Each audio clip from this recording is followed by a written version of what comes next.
Salut les gars, Mika ici avec ebikeschool.com et aujourd'hui nous allons parler de combien de puissance avez-vous vraiment besoin dans un vélo électrique. Cette question vient de Grant Adamson. Merci Grant pour la question. N'oubliez pas, si votre question est choisie pour une réponse vidéo, vous recevrez l'un de mes livres gratuitement. Vous pouvez choisir parmi mes livres sur les batteries au lithium, les e-bikes, l'énergie solaire ou les motos. Parlons maintenant des vélos électriques et de la puissance requise pour les faire fonctionner. Grant a demandé à propos des moteurs centraux, mais je vais aussi parler des moteurs de moyeu. La première chose à savoir lorsque vous examinez différents niveaux de puissance des vélos électriques, c'est que les différents moteurs de différents fabricants ne sont pas toujours évalués de manière égale. Ce que cela signifie, c'est que simplement parce que deux fabricants proposent chacun un moteur de 250 watts, cela ne signifie pas que ces moteurs de 250 watts ou ces vélos électriques de 250 watts vont délivrer des niveaux de puissance similaires. En raison de différents problèmes liés à la dénomination des moteurs, aux lois locales et aux différentes normes de test des moteurs, les moteurs qui sont classés au même niveau peuvent avoir des sorties très différentes. Nous allons donc devoir prendre un peu au mot les fabricants ici, et lorsque nous comparons les vélos, nous allons parler de vélos électriques de 250 watts ou de 500 watts, mais comprenez qu'un vélo électrique d'un fabricant peut être un peu plus fort ou plus faible qu'un autre, même au même niveau de puissance. Très bien, maintenant que nous avons réglé cela, examinons le premier groupe de vélos électriques, le groupe de vélos électriques de 250 watts. Maintenant, que vous optiez pour un moteur central ou un moteur de moyeu, 250 watts est essentiellement la puissance minimale que vous pouvez trouver dans un vélo électrique. C'est vraiment bien pour une croisière en terrain plat.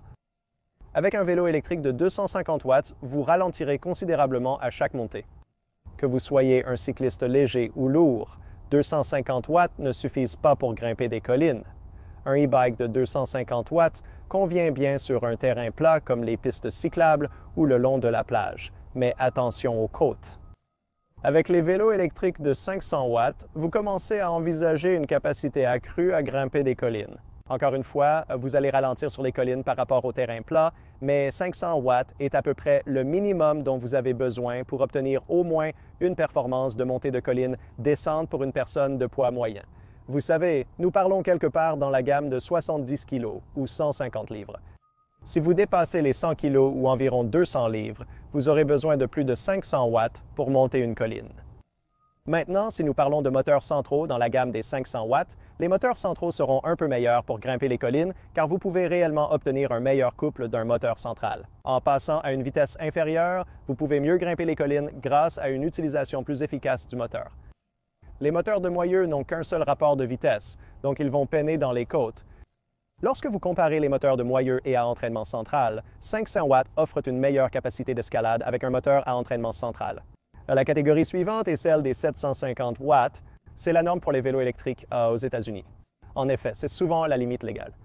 En Europe, les vélos électriques de 750 watts sont rares car ils ne respectent pas la législation en vigueur. Mais 750 watts est le seuil où la puissance devient vraiment intéressante. À partir de 750 watts, vous bénéficierez d'une excellente accélération au démarrage et d'une meilleure capacité à gravir les côtes. En terrain plat, un vélo électrique de 750 watts n'offre pas beaucoup plus de performance qu'un vélo de 250 watts. La principale différence sera simplement que vous atteindrez la vitesse plus rapidement, mais les performances en terrain plat ne sont pas vraiment où vous ressentez la différence de puissance dans ces vélos électriques. Escalade de colline et accélération. Dans la gamme de 750 watts, vous obtiendrez un meilleur couple et de meilleures performances en montée avec un moteur à entraînement central plutôt qu'avec un moteur à moyeu, car vous pouvez obtenir un meilleur rapport de transmission pour gravir les collines et éviter que le moteur ne soit trop ralenti. Le nombre d'options pour les moteurs de plus de 1000 watts est assez limité. Vous avez le Bafang B, BS, HD et le Bafang Ultra du côté des moteurs à entraînement central.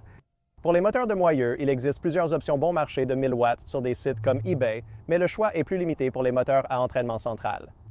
Cependant, à 1000 watts, vous envisagez une impressionnante capacité d'escalade de colline. Même pour les cyclistes plus lourds, 1000 watts vont faire une grande différence par rapport aux moteurs de moyeu ou aux entraînements centraux de 500 watts ou de 750 watts.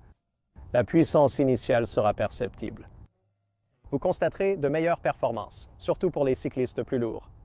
Enfin, les moteurs de 1500 watts seront abordés. Et que vous regardiez un moteur de moyeu ou un moteur à entraînement central ici, 1500 watts vont porter à peu près n'importe qui sur de assez grandes collines et il va avoir une très belle puissance dès le départ. À 1500 watts, vous commencez à entrer dans le domaine des motos électriques légères Les motos auront clairement plus de puissance, mais à 1500 watts, on est vraiment sorti du domaine du vélo.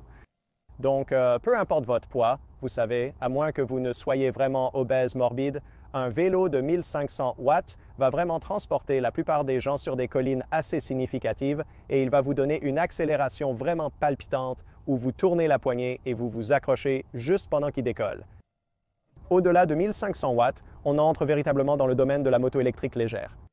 Ma moto électrique City Slicker a un moteur à entraînement central continu de 3 kW, 4 kW en crête et évidemment, cela va être beaucoup plus puissant. L'accélération est excitante, mais nous sommes bien au-delà du territoire du vélo électrique à ce stade.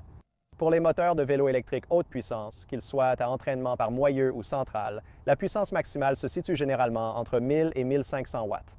J'espère avoir répondu à ta question, Grant.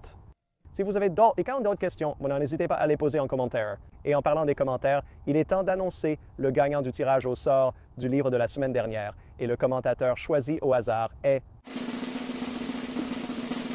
Monsieur Fletch, félicitations. Dites-moi quel livre de ma collection vous souhaitez. Vous pouvez choisir parmi mes livres sur le vélo électrique, sur les batteries, l'énergie solaire ou la moto électrique. Indiquez-moi l'adresse d'envoi. Et toute autre personne qui souhaite gagner un de mes livres gratuitement, tout ce que vous avez à faire est de laisser un commentaire ci-dessous et espérons que vous serez le commentateur choisi au hasard à la fin de ma prochaine vidéo. Merci d'avoir regardé, à la prochaine.